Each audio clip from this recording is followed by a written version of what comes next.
At exactly 2:17 a.m., my phone detonated with this screeching garage motion alert, the kind that yanks you from dead sleep, your heart-hammering palms already slick before your brain even knows why. I squinted into the glare, struggling to focus, and what I saw on my security feed, man, let me tell you, it was the most ridiculous sight I've ever witnessed in the middle of the night. They're oozing under my half-open garage door, dressed like a Halloween joke. Nobody asked for hot pink hoodie, black ski mask. Those cheap yellow dish gloves was none other than Linda. That's right, Linda, our HOA self-appointed queen bee, and honestly the reigning nutcase of Maple Crest.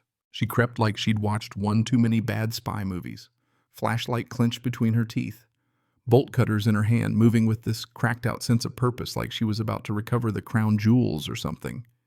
At first, I honestly thought maybe I was dreaming or I'd caught some neighborhood kid pranking me for kicks. But no, that was Linda tiptoeing across my garage concrete. She stomped right up to my ATV. My pride and joy, the jet black beast parked beside my toolbox, paused dramatically, and I swear actually hissed, "At last, I'm reclaiming what's mine." And that's when it hit me. You know, this wasn't just a break-in. This was straight up suburban theater, with Linda as the unhinged leading lady and my garage as the main stage. But here's the part that made me almost want to grab popcorn. Linda had no idea my ordinary garage was packed tighter than a Vegas casino with 360-degree cameras, motion sensors, and biometric locks that would put the Pentagon to shame. She didn't know. The second she crossed my threshold, her face was scanned, flagged, and locked out by a system I built myself. Let's just say working tech security for defense contractors leaves you with some interesting hobbies. I hit record, leaned back, and whispered, "Let's play to no one but myself." Okay, so here's some backstory, just so you know.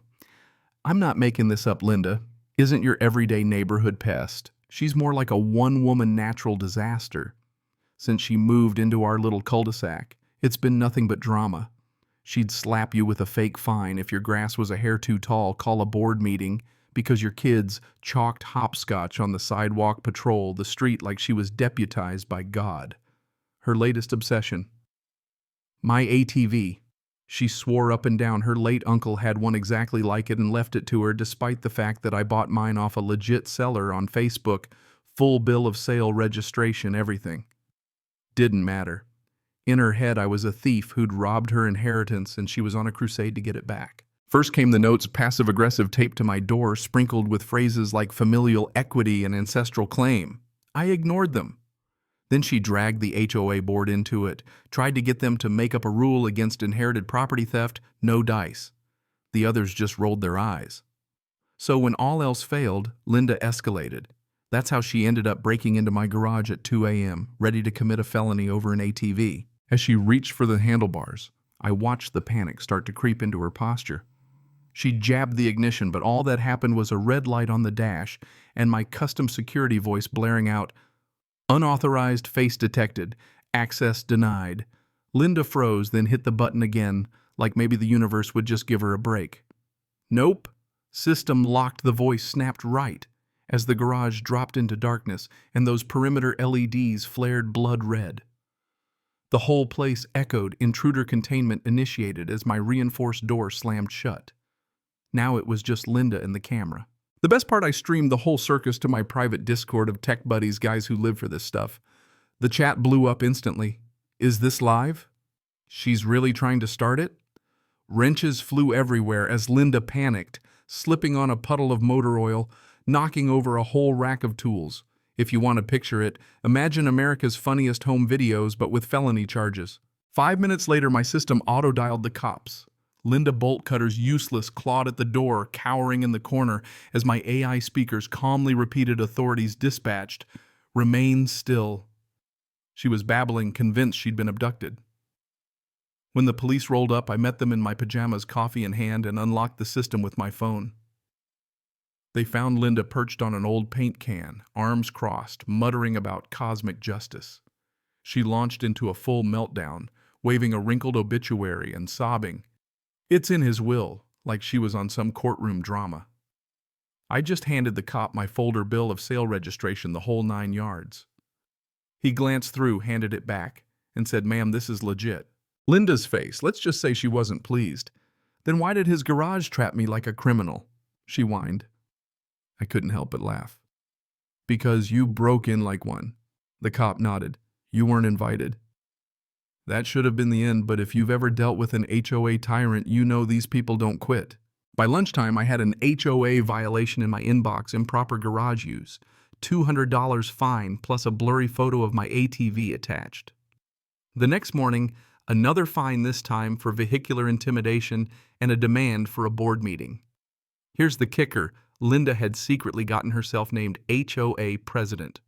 Now she was ruling like some wannabe dictator, telling anyone who'd listen that I'd conned her dying uncle, booby-trapped my garage just to humiliate her. I could feel the tide turning. Neighbors started giving me sideways glances, people whispering behind my back. It would have been easy to dump the footage online, let her roast in public, but I knew Linda was baiting for war, so I called in my secret weapon, my friend Aaron, a lawyer who eats HOA cases for breakfast. I sent him everything: video documents, fines. He laughed. "This is gold, but she's unstable. We go slow, build the case." We sent a formal letter warning the HOA about defamation, false fines, you name it. Linda just doubled down. Next fine: aggressive black and red color scheme, I kid you not.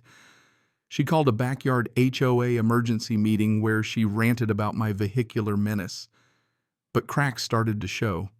An anonymous note slipped under my door. "We saw the video. She's nuts. We've got your back." Then came the twist. Jake, Linda's estranged nephew and actual son of the late uncle, messaged me out of the blue. He said that ATV was my dad's, but we sold it to keep it out of Linda's hands.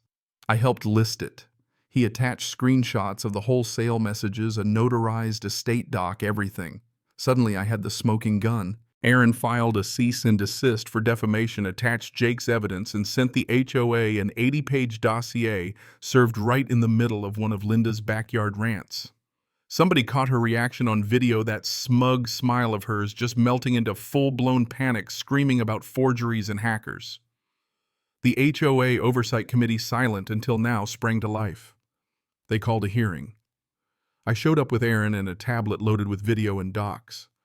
Linda rolled in wearing a neck brace, seriously, and ranted about military-grade surveillance. The judge on the board just shut her down. "This isn't a movie, ma'am." They dismissed her fines, ordered an apology, and stripped her powers. Linda stormed out, swearing revenge. But she didn't quit. Oh no, she doubled down, started some laughable tech tyranny resistance, marching the street in a yellow vest with her 2 loyal cronies, filing a lawsuit about digital entrapment that Aaron got tossed in 5 minutes. Her last shot, when the real HOA president, just a figurehead all along, resigned in disgust.